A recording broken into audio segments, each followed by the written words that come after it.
Hey guys, I'm back and ready to take on chapters 24 and 25. Um, so then you can go ahead and start reflecting on those as well. I want to get them all on there so you have them at your leisure to get things done. Okay. So we are starting chapter 24. Grab your books, grab your study guides. Let's do this. All right, here we go. Calpurnia wore her stiffest starched apron. She carried a tray of Charlotte.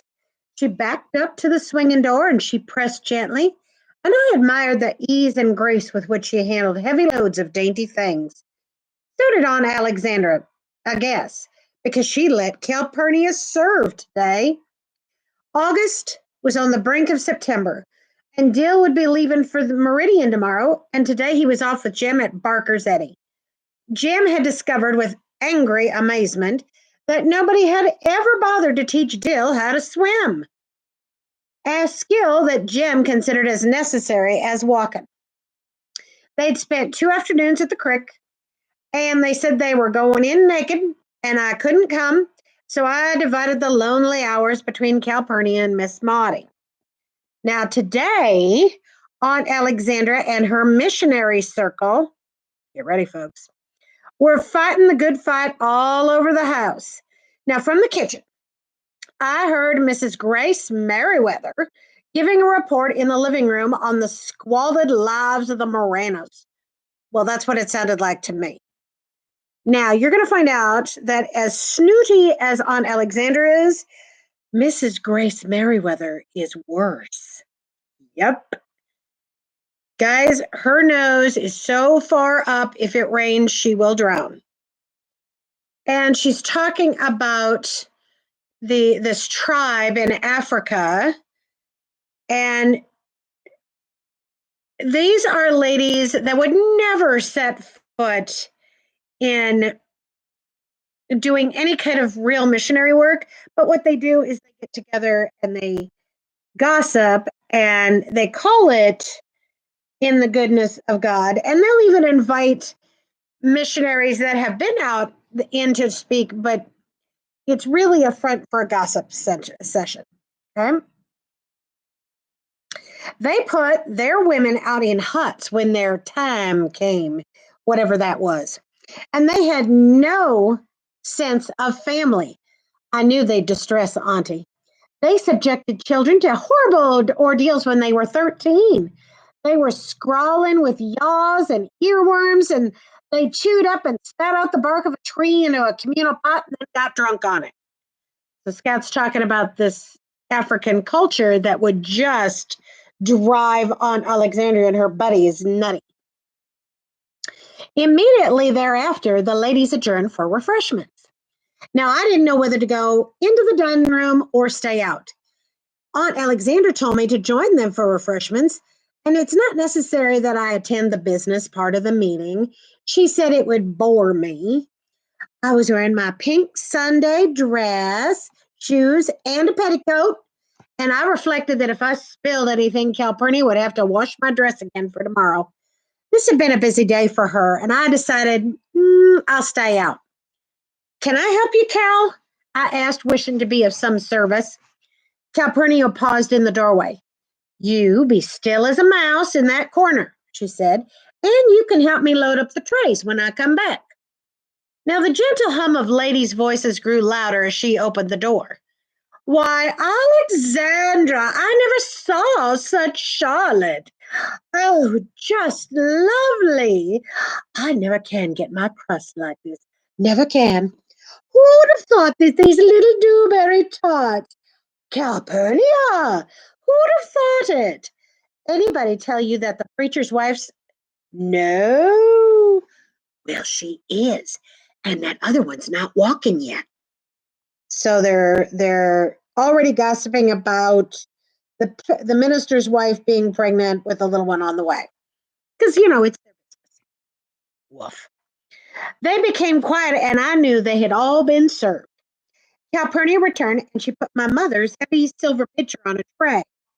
This coffee pitcher's a curiosity, she murmured. They don't make 'em these days. Could I carry it in?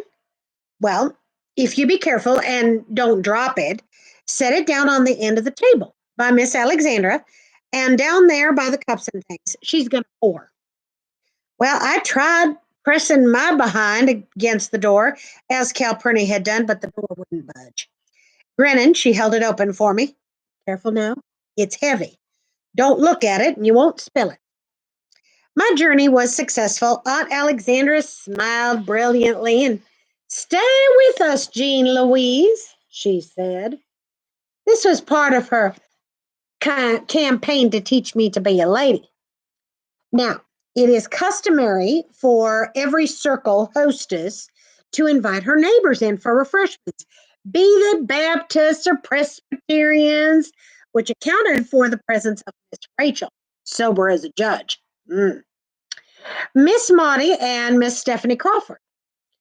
So, rather nervous, I took a seat beside Miss Maudie. And I wondered why ladies put on their hats to go across the street. Ladies in bunches always filled me with vague apprehension and a firm desire to be elsewhere, but this feeling was what Aunt Alexandra called being spoiled. The ladies were cool in fragile pastel prints. Most of them were heavily powdered, but unrouged. And the only lipstick in the room was Tangerine Naturelle. Cutex Naturelle sparkled on their fingernails, but some of the younger ladies wore rose. They smelled heavenly. I sat quietly, having conquered my hands by tightly gripping the arms of the chair and waited for someone to speak to me. Now, Miss Maudie's gold bridgework twinkled. You're mighty dressed up, Miss Jean Louise, she said. Where are your breeches today? Under my dress. Well, I hadn't meant to be funny, but the ladies laughed. My cheeks grew hot as I realized my mistake, but Miss Maudie looked gravely down at me. She never laughed at me unless I meant to be funny. In the sudden silence that followed, Miss Stephanie Crawford called from across the room. What you gonna be when you grow up, Jean Louise? A lawyer? No, I hadn't thought about it, I answered, grateful that Miss Stephanie was kind enough to change the subject. Hurriedly, I began choosing my vocation. Nurse? Aviator? Well, why, shoot, I thought you wanted to be a lawyer. You've already commenced going to court. The ladies laughed again. That Stephanie's a card, somebody said, and Miss Stephanie was encouraged to pursue the subject. Don't you want to grow up to be a lawyer? Miss Maudie's hand touched mine, and I answered mildly enough, no, just a lady. Miss Stephanie eyed me suspiciously and decided that I meant no impertinence and contented herself with, well, you won't get very far until you start wearing dresses more often. Miss Maudie's hand closed tightly on mine, and I said nothing. Its warmth was enough. It's pretty good of Scout not to talk back, because you know she wants to. Mrs. Grace Merriweather sat on my left, and I felt it would be polite to talk to her. Mr. Merriweather, a faithful Methodist under duress, apparently saw nothing personal in singing Amazing Grace, how sweet the sound that saved a wretch like me. It was the general opinion of Maycomb, however, that Mrs. Merriweather had sobered him up and made a reasonably useful citizen of him. Now, for certainly, Mrs. Merriweather was the most devout lady in Maycomb. Sarcasm. I searched for a topic of interest with her. What do you all study this afternoon? I asked. Oh, child, those poor Morenas, she said, and she was off. Few other questions would be necessary. Mrs. Merriweather's large brown eyes always filled with tears when she considered the oppressed. Living in that jungle with nobody but J. Grimes Everett, she said. Not a white person, I'll go near him, but that saintly James Grimes Everett. So, for being such a good and devout Christian, you'll have to think about how really good this woman is. Mrs. Merriweather played her voice like an organ. Every word she said received its full measure. The poverty, the darkness, the immorality. Nobody but J. Grimes Everett knows. You know, when the church gave me that trip to the campgrounds, J. Grimes Everett said to me, was he there, ma'am? Because I thought you got to remember, James Grimes Everett was the missionary. So she's acting like she's best buds with him. Home on leave. J. Grimes Everett said to me, he said, Mrs. Merriweather, you have no conception of what we're fighting over there. That's what he said to me. Yes, ma'am. And I said to him, Mr. Everett, I said, the ladies of Macomb, Alabama Methodist Episcopal Church South are behind you 100%. That's what I said to him. And right then and there, I made a pledge in my heart. I said to myself, when I go home, I'm going to give a course on the Morenos and bring J. Grimes Everett's message to Macomb. And that's just what I'm doing. So she's coming off like this great patron, worried about these people that are Africans and obviously Black, and worried about their state there. But we got a big hypocrisy going here. We got a lot of hypocritical views. Okay?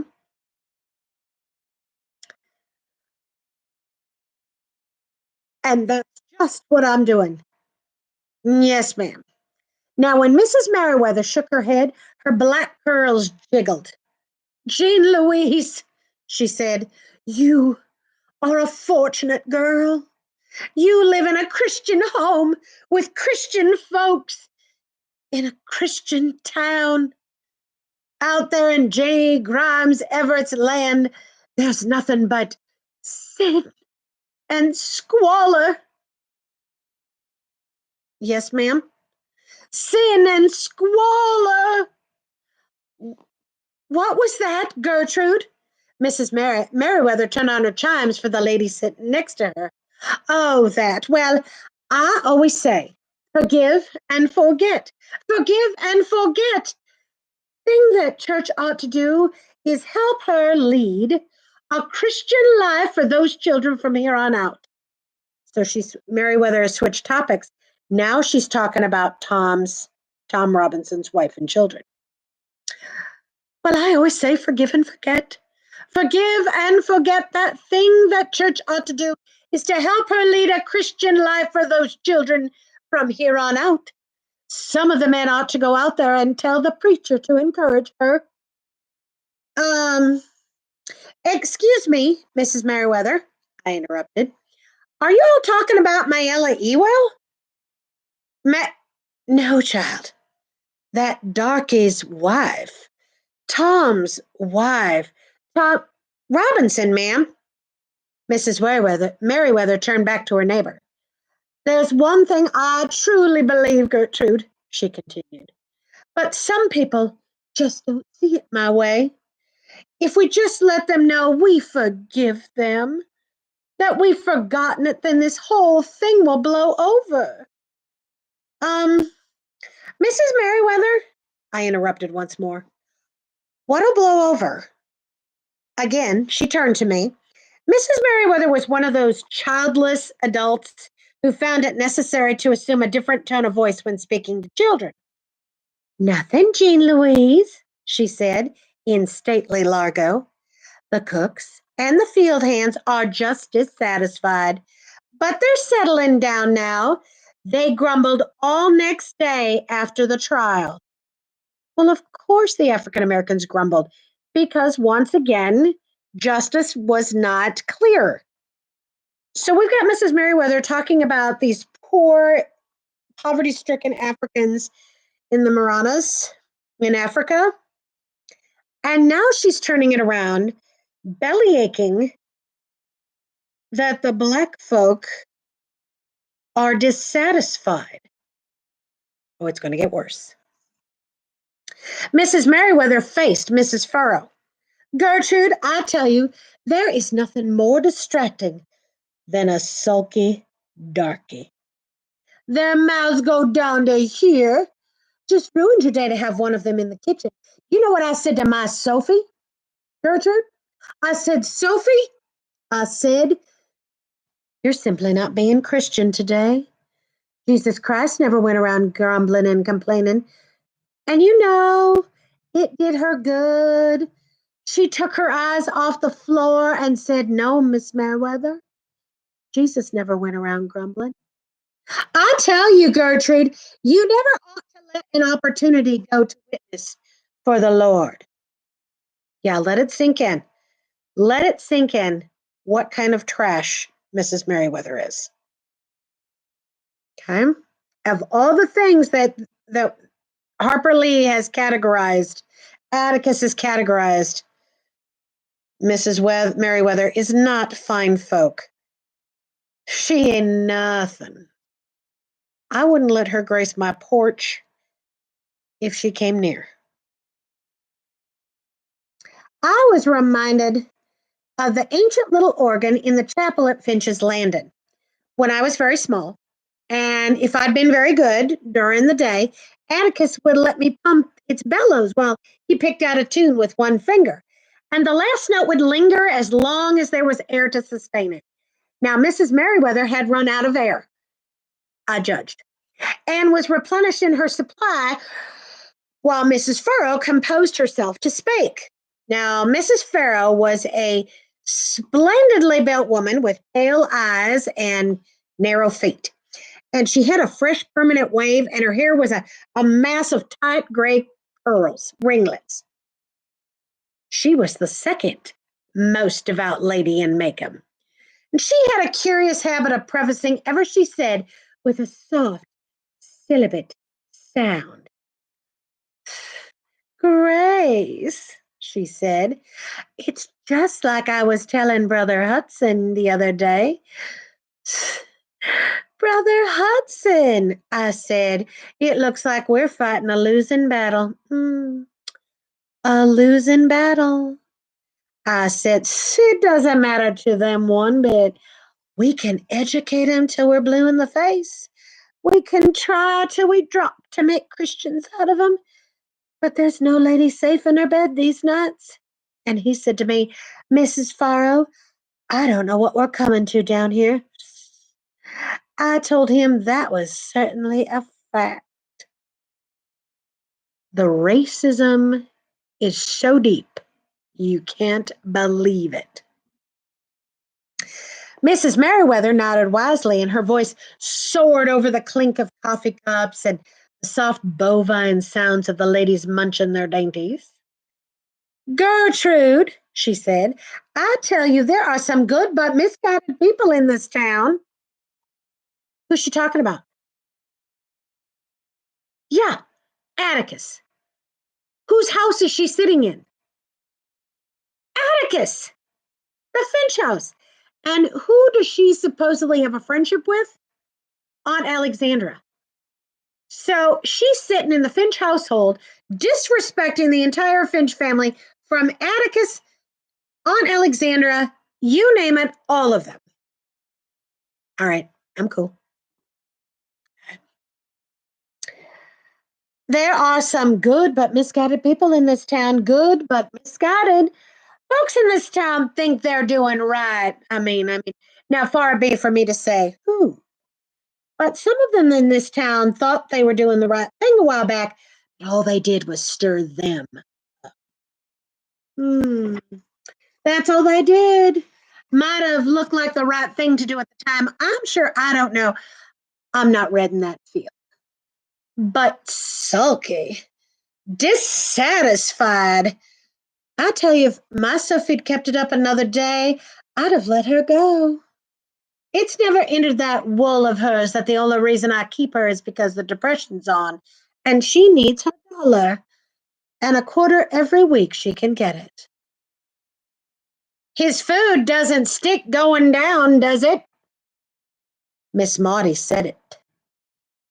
She's not wrong. They're sitting in the Finch house, eating Atticus's food that he's paid for. Maudie's about to lose her mind. Maudie said it. Two tight lines had appeared at the corners of her mouth. She'd been sitting silently beside me, her coffee cup balanced on one knee. I'd lost the thread of conversation long ago when they quit talking about Tom Robinson's wife and had contented myself with thinking about Finch's Landing and the river, and Aunt Alexander had got it backwards. The business part of the meeting was blood curdling. The social hour was dreary.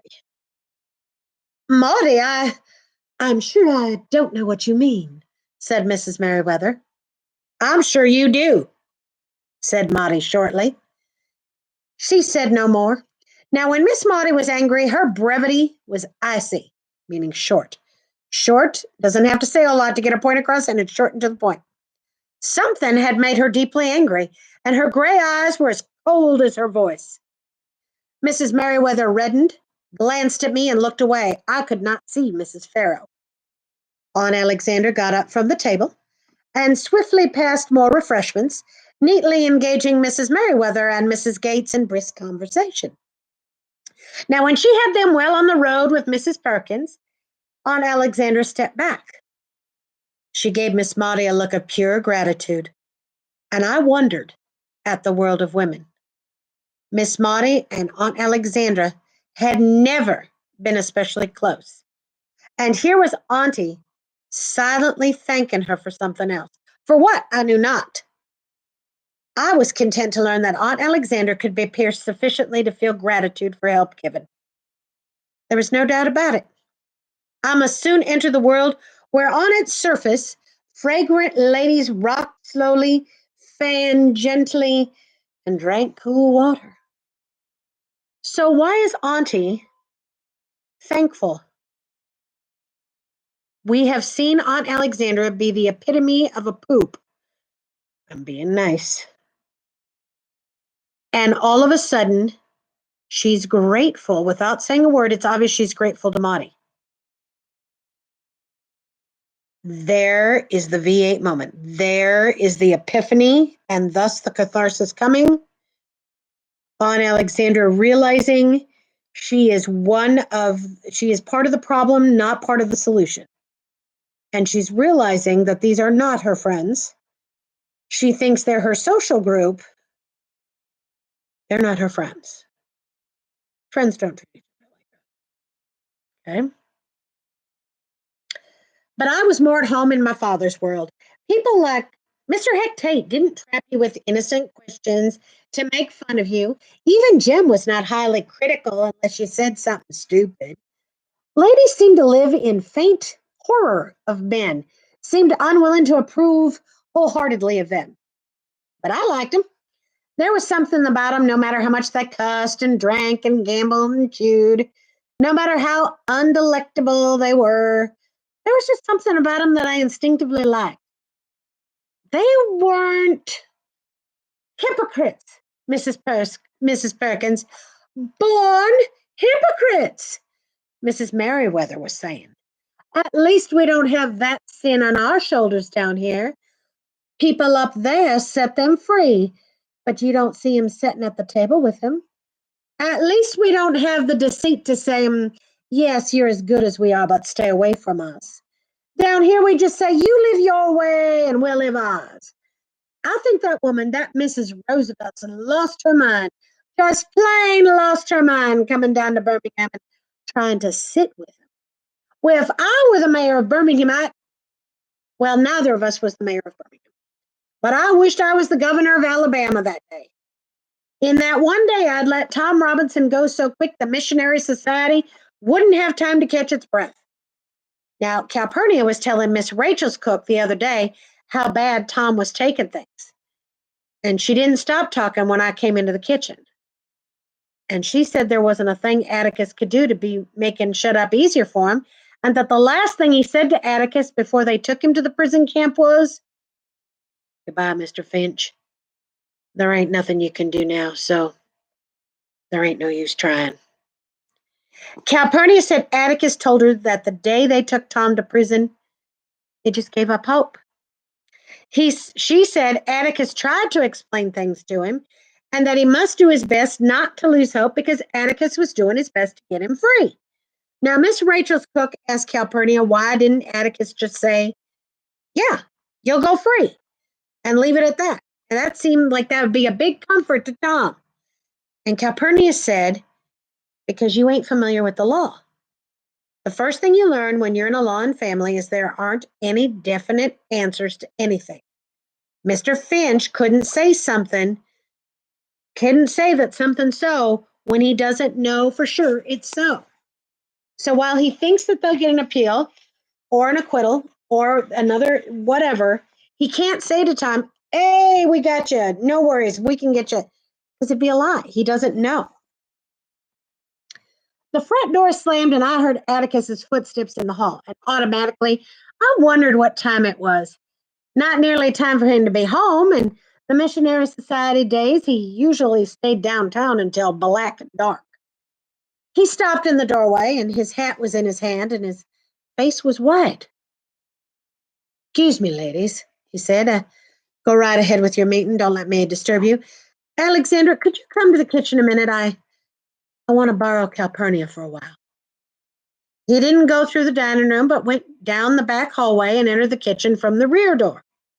And Aunt Alexandra and I met him, and the dining room opened again, and Miss Maudie joined us, and Calpurnia had half risen from her chair. Cal, Atticus said, I want you to go with me out to Helen Robinson's house. What's the matter? Aunt Alexandra asked, alarmed by the look on my father's face. Tom's dead. Aunt Alexandra put her hands to her mouth. They shot him, said Atticus. He was running. It was during their exercise period. They said he just broke into a blind, raving charge at the fence, started climbing over, went right in front of them. Didn't they try to stop him? Didn't they give him any warning? Aunt Alexandra's voice shook. Oh, yes.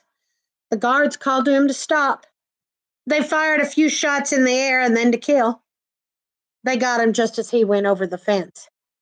They said if he'd had two good arms, he'd have made it. He was moving that fast. 17 bullet holes in him. 17 bullet holes. They didn't have to shoot him that much, Cal. Cal, I want you to come out with me and help me tell Helen. Yes, sir, she murmured, fumbling at her apron, and Miss Maudie went to Calpurnia and untied it. This is the last straw, Atticus, Aunt Alexandra said. Depends on how you look at it, he said.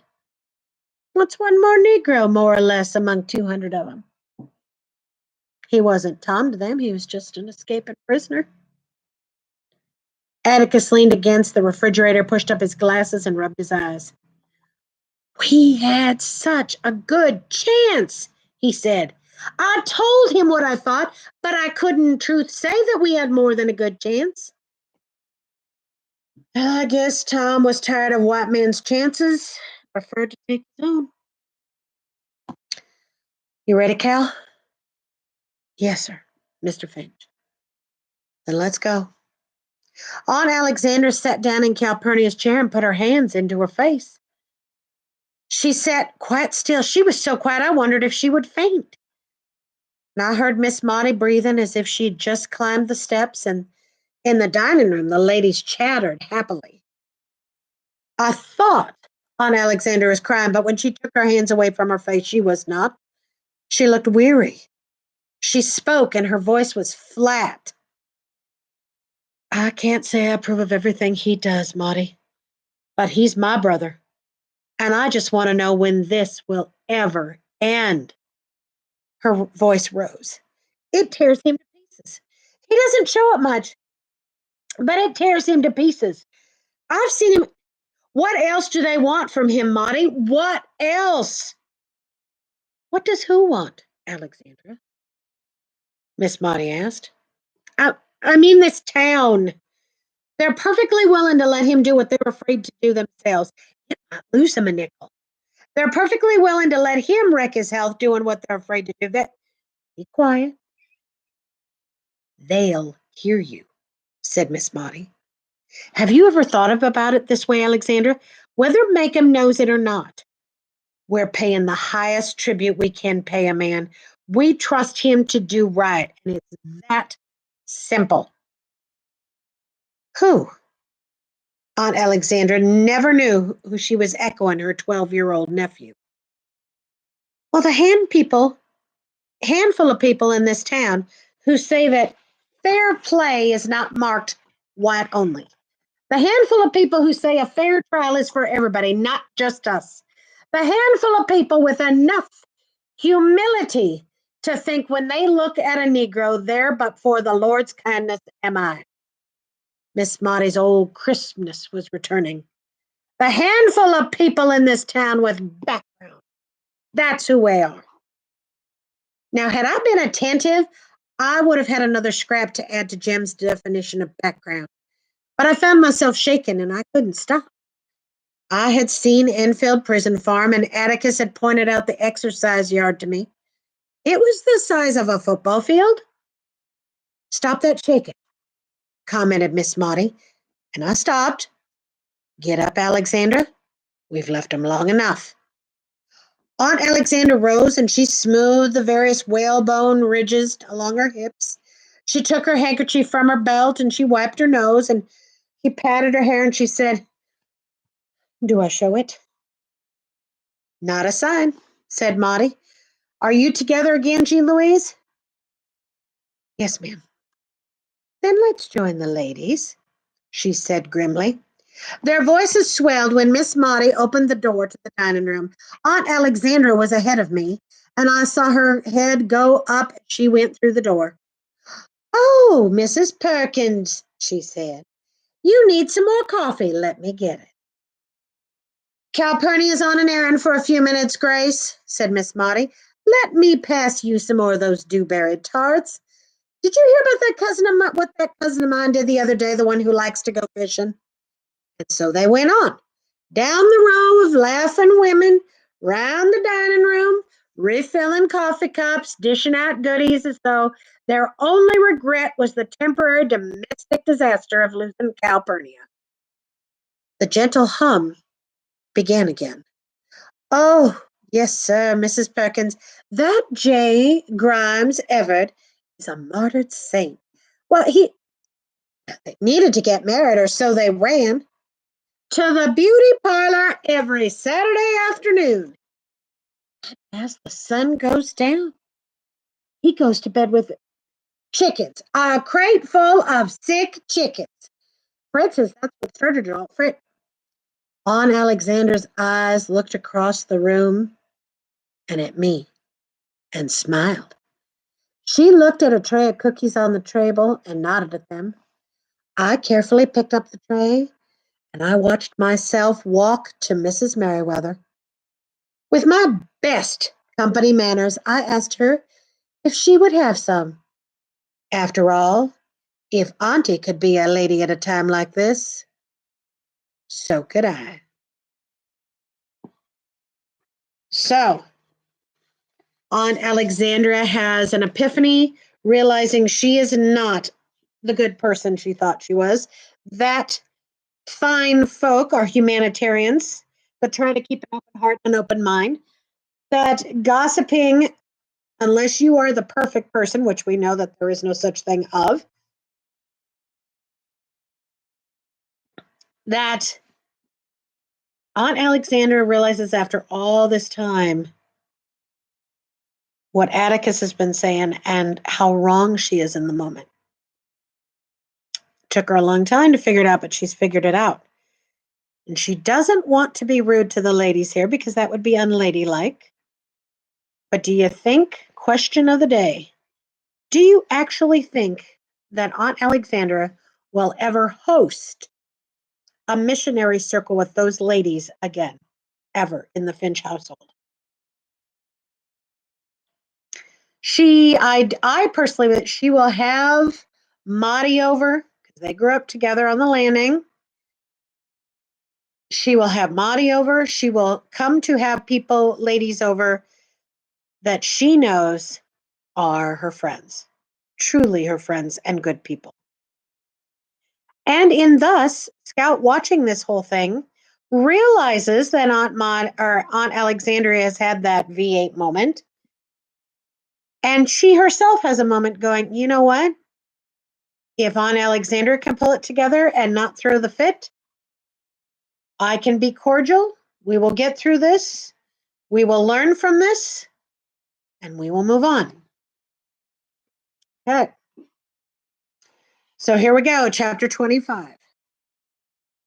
Don't do that, Scout. Sit him on the back steps. Jim, are you crazy? I said, sit him on the back steps. Well, sighing, I scooped up the little creature, placed him on the bottom step, and I went back to my cot. September had come, but not a trace of cool weather with it, and we were still sleeping on the back screen porch. Lightning bugs were still about, and the night crawlers and the flying insects that beat against the screen the summer long had not gone wherever they go when autumn comes. A roly-poly had found his way inside the house. So roly-poly, anybody know what that is? Basically millipedes, little gray wormies, and you touch them and they're tiny and they zip into a little circle. Okay. I reasoned that the tiny varmint had crawled up the stairs and under the door. I was putting my book on the floor beside my cot when I saw him. The creature was no more than an inch long, and when you touch them, they roll themselves into a tight gray ball. Now I lay on my stomach and I reached down, I poked him, and he rolled up, and then feeling safe, I suppose, he slowly unrolled. And he traveled a few inches on his 100 legs, and I touched him again, and he rolled up again, and feeling sleepy, I decided to end things. And my hand was going down on him when Jim spoke. Jim was scowling. It was probably part of the stage he was going through, and I wish he'd hurry up and get through it. He was certainly never cruel to animals, but I'd never known his charity to embrace the insect world. Well, why couldn't I smash him? I asked. Because they don't bother you, Jim answered in the darkness. He'd turned out his reading lamp. Ah, more symbolism.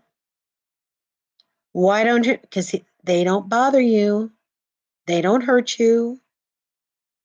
You can pick it up and put it outside, but why do you need to kill it? Reckon you're at that stage now where you don't kill flies and mosquitoes now, I reckon. I said, let me know when you change your mind. And I'll tell you one thing, though. I ain't going to sit around and not to scratch a red bug. Oh, dry up, he answered drowsily. Jim was the one who was getting more like a girl every day, not I. Comfortable, I lay on my back and I waited for sleep.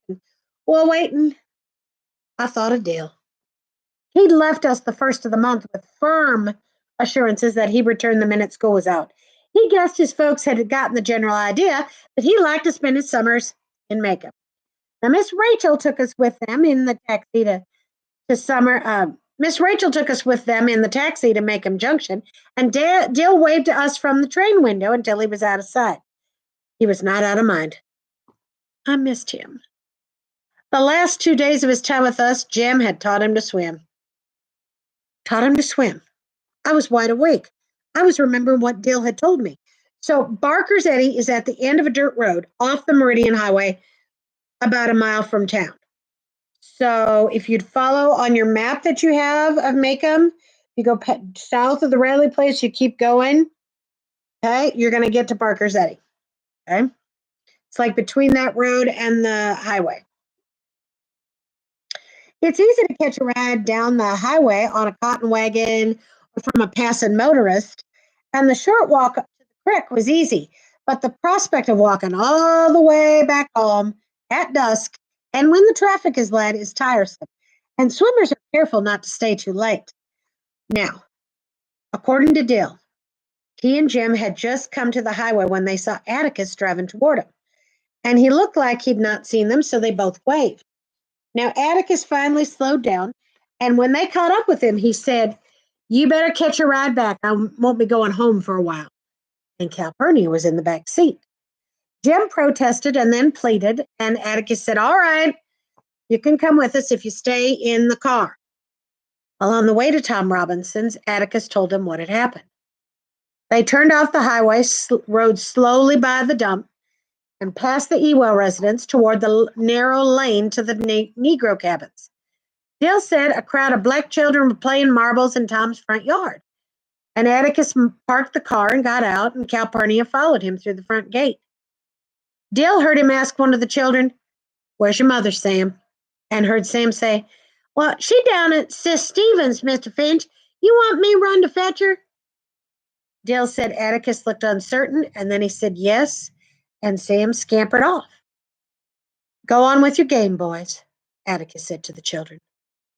A little girl came to the cabin door and stood looking at Atticus, and Dill said her hair was a wad of tiny, stiff pigtails, each ending in a bright bow.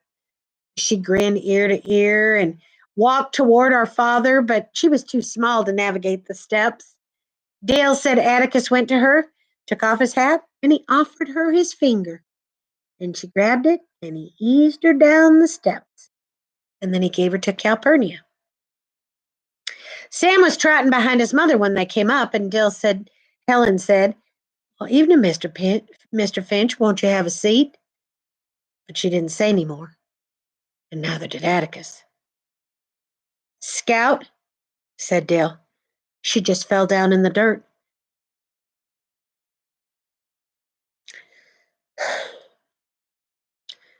Just fell down in the dirt like a giant with a big foot just came along and stepped on her. Just up. Dale's fat foot hit the ground like he'd stepped on an ant. Dale said Calpurnia and Atticus lifted Helen to her feet and half carried, half walked her to the cabin. They stayed inside a long time, and Atticus came out alone. And when they were done, when they drove back by the dump, some of the Ewells hollered at him, but Dale didn't catch what they said. Now, Macon was interested by the news of Tom's death for perhaps 2 days. 2 days was enough for the information to spread through the county. "Did you hear about?" "No." "Well, they say he was running fit to beat lightning." To make him Tom's death was typical of a nigger to cut and run. Typical of a nigger's mentality to have no plan, no thought for the future, just run blind first chance he saw. Funny thing, Atticus Finch might have got him off scot-free, but wait. Oh, hell no. You know how they are. Easy come, easy go. Just shows you that Robinson boy was legally married. They say he kept himself clean, went to church and all that. But when it comes down to the line, the veneer's mighty thin. Nigger always comes out in him. Guys, that was the mentality of a lot of folks. That's still a mentality of a lot of folks. A few more details, enabling the listener to repeat his version in turn, and then nothing to talk about until the Macomb Tribune appeared the following Thursday. And there was a brief obituary in the colored news. But there was also an editorial. Mr. B.B. Underwood was at his most bitter. Remember, Mr. Underwood seems to be racist. Now, we're starting to get the idea that he might have had a bad situation or an incident once, and that's what's causing his closed-mindedness, his racism. Get this. Mr. Baby Underwood was at his most bitter, and he couldn't have cared less who canceled advertising and subscriptions. But Macomb didn't play that way. Mr. Underwood could holler till he sweated and write whatever he wanted to. He'd still get his advertising and subscriptions. And if he wanted to make a fool of himself in his paper, that was his business. Mr. Underwood didn't talk about miscarriages of justice. He was writing so children could understand. Mr. Underwood simply figured it's a sin to kill cripples, be they standing, sitting, or escaping. And he likened Tom's death to the senseless slaughter of songbirds by hunters and children. And Macon thought he was trying to write an editorial poetic enough to be reprinted in the Montgomery Advertiser. How could this be so, I wondered, as I read Mr. Underwood's editorial. Senseless killing. Tom had been given due process of law to the day of his death. He'd been tried openly, convicted by 12 good men and true. My father had fought for him all the way. And then Mr. Underwood's meaning became clear. Atticus had used every tool available to free men to save Tom Robinson. But in the secret courts of men's hearts, Atticus had no case. Tom was a dead man the minute Mayella Ewell opened her mouth and screamed. The name Ewell gave me a queasy feeling. Mickham had lost no time in getting Mr. Ewell's views on Tom's demise and passing them along through the English channel of gossip, Miss Stephanie Crawford. Now, Miss Stephanie told Alexandra in Jim's presence, oh, Foot, he's old enough to listen, that Mr. Ewell said it made one down and about 2 more to go. Jim told me not to be afraid. Mr. Ewell was more hot gas than anything. Jim also told me that if I breathed a word to Atticus, if in any way I let Atticus know I knew, Jim would personally never speak to me again. All right, food for thought, guys. Lots of food for thought. So when you are doing your sourcing, remember reflection means how did these chapters make you feel? Don't regurgitate. That's not where you summarize. How do those chapters make you feel? If you're not sure how they make you feel, sit and stew on it a little bit. You are young adults. Let those words sink in. How do they make you feel? Okay. Make sure that you're using full sentences on your front sourcing page. Your comprehensive questions, you can write fragments. Capiche? Kabash? Hope everybody's doing okay. Like I said, I'll keep reminding you, when we're done with the novel, we're going to get together, all of us in Miller's Zoom room, and we're going to watch the movie. Okay? You with me? I'm hoping deload week went well. Some of you thought you'd wait till the nth moment to turn things in, and that's not working so well for you. You need to be responsible. If there are issues at home, you need to be responsible, and you need to shoot me an email on that, because while I can do lots of things, while I'm crouched in my burrow, I am not a mind reader, not my area of expertise. You got this, guys. You can do this. We're all doing it. And even though spring fever is upon us as well when it's nice out, you have to get your responsibilities done first. You have to. Okay? So I will let you go. You've gotten to endure me snotting and sniveling through this. It's going to get worse. It's going to get worse, believe it or not. How? Tom's dead? It's going to get worse. So, I will expect, I will expect to have your questions and your reflections, your sourcing for these 4 chapters. Plus, you're walking in someone else's shoes. Should have those things in to be by next Monday. And don't forget to upload your walking in someone else's shoes, upload that to turnitin.com. Make sure you proof it for errors. Be vigilant. You can do it. And have fun with that project, even though we can't partner with it per se. And then next week, I will tell you where those shoes originate from. Interesting. All right. I love you all. Please be safe. Make good choices, because the consequences can be devastating. Use that frontal cortex. Think things through a little bit. Reflect, reflect, reflect. All right. I will talk to you soon, guys. Love you.